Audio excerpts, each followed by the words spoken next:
onderlaatst op vakantie geweest. Wat heb ik mij geschageneerd. We hadden voor 1 keer een tandem gehuurd. Toen heb ik mij verrenoveerd. 2 tuiten met lijvend een grote kalbas. Die bonden wij ons achterop.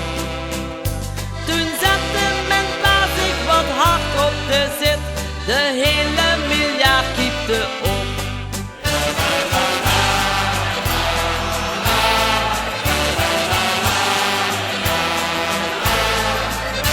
De tent op de camping die had ik gehuurd. Daar hebben ze mij mee gekloot.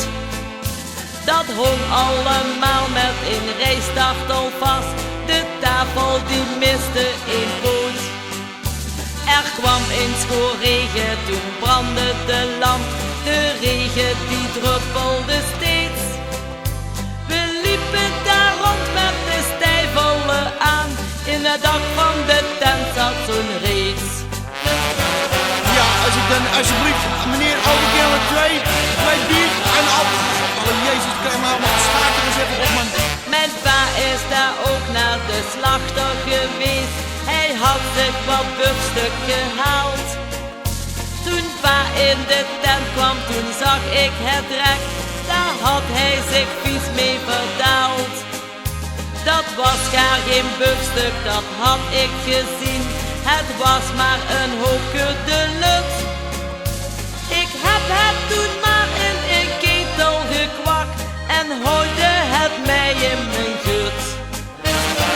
Ja, als ik er dan even bij zou maar ik heb een strak als een biefstuk.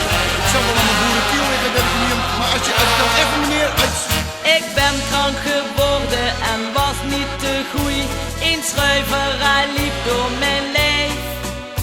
De Isias zat in mijn ruggenstrank vast. Mijn kuiten die waren gaan stijf. Ik heb nu mijn tuit vol, maar het volgend jaar dan vind ik het weer magnifiek. Maar niet meer naar België, maar naar Kubus of zo, of achter de keramiek. Hallo meneer, hallo, het jongen staat de hele tijd hier ook nog op mijn poten te dansen. Die mensen zijn allemaal zo gek als een worst hier. Als ik dan alsjeblieft heb, weet je wat, steek dat bier maar waar je het niet krijgen kan. Ik heb er helemaal geen zin in, jongen. Rot op, we gaan naar huis. Kom op niet, we gaan.